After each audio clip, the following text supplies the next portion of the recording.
அஸ்ஸலாமு அலைக்கும் ஃப்ரெண்ட்ஸ். இன்னைக்கு நம்ம சேனல்ல என்ன பார்க்க போறோம்னா, அவரைக்காய் கனியை போட்டு ஆக்குறது தான் பார்க்க போறோம். பாருங்க, இப்போ அவரைக்காய் ஒரு 1/4 கிலோ வெட்டி வச்சிருக்கேன். 2 தக்காளி வெட்டி வச்சிருக்கேன். 1 ஸ்பூன் பச்சை பருப்பு ஊற போட்டு வச்சிருக்கேன். 2 பச்சை மிளகாய், ஒரு 4 பல்லாரி, ஒரு சிறிதளவு கருவேப்பிலை. இப்போ செய்முறையை பார்க்கலாம். இப்போ நான் அடுப்பு பற்ற வச்சுக்கிறேன்.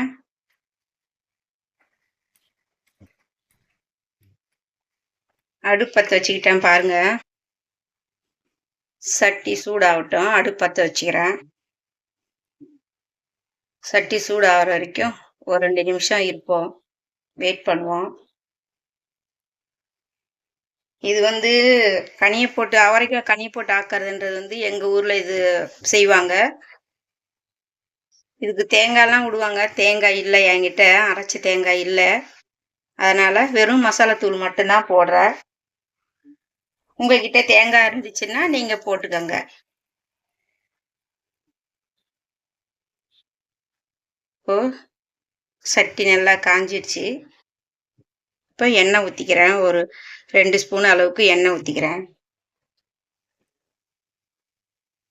எண்ணெய் சூடான உடனே அடுத்தது சீரகம், கடுகு எதுவுமே கிடையாது. சீரகம் தான் போட்டு இதை தாளிக்கணும்.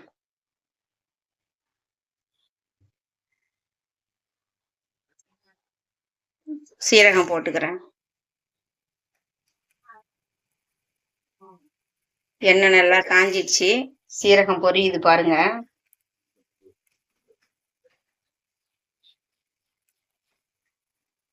அடுத்தது கருவேப்பிலை போட்டுக்கிறேன்.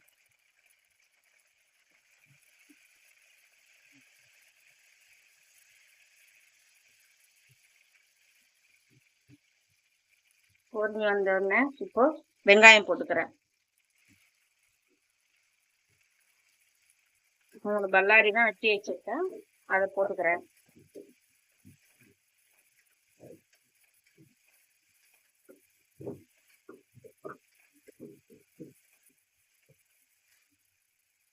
இப்போ உப்பு போட்டுக்கிறேன். ஒரு 1/2 ஸ்பூன் உப்பு எடுத்து வச்சிருக்கேன். அந்த உப்பையும் போட்டுக்கிறேன்.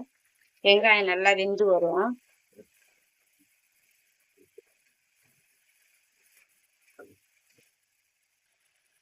வெங்காயம் நல்லா வெந்து வந்துருச்சு. இப்போ பச்சை மிளகாய் போட்டுக்கிறேன். அடுத்தது தக்காளி போட்டுக்கிறேன்.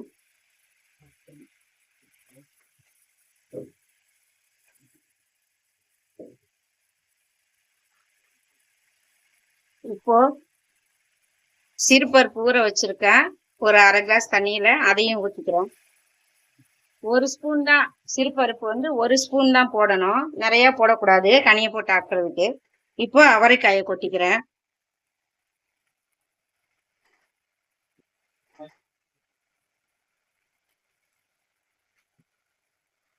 கொட்டி இப்போ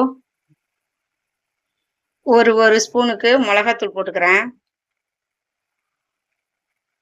அவ்வளோதான். இது அப்படியே அடுப்புல இருக்கட்டும். இப்போ வெந்நீர் சுட வச்சு வச்சிருக்கேன்.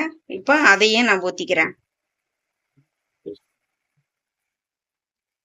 அவ்வளோதான், முடிஞ்சுது. இப்போ ஹை ஃப்ளேம்ல ஒரு 5 நிமிஷம் இருக்கட்டும். அது நல்லா வெந்து வரட்டும். அதுக்கப்புறமா காமிக்கிறேன் உங்களுக்கு. இப்போ ஒரு 5 நிமிஷம் முடிஞ்சிடுச்சு. இப்போ நான் மூடி போட்டுக்கிறேன். மூடி போட்டாச்சு. இப்போ விசிலையும் போட்டு ஒரு 3 விசில் வந்த உடனே அடுப்பு அமர்த்திடலாம். பாருங்க, இப்போ ஒரு 5 நிமிஷம் முடிஞ்சிருச்சு. இப்போ அந்த விசிலை எடுத்து விட்டு அடுப்பை ஆஃப் பண்ணிடுவோம். இப்போ அந்த விசிலை எடுத்து விட்டாச்சு. இப்போ இந்த மூடியை திறப்போம்.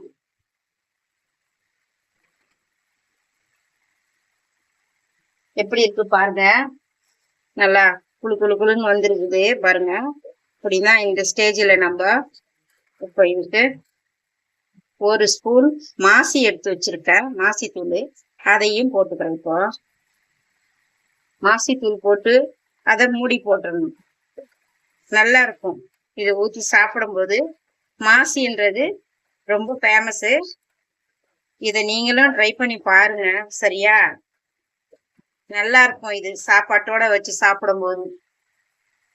உங்களுக்கு பிடிச்சிருந்துச்சுன்னா சப்ஸ்கிரைப் பண்ணுங்க, லைக் பண்ணுங்க, ஷேர் பண்ணுங்க, கமெண்ட் பண்ணுங்க.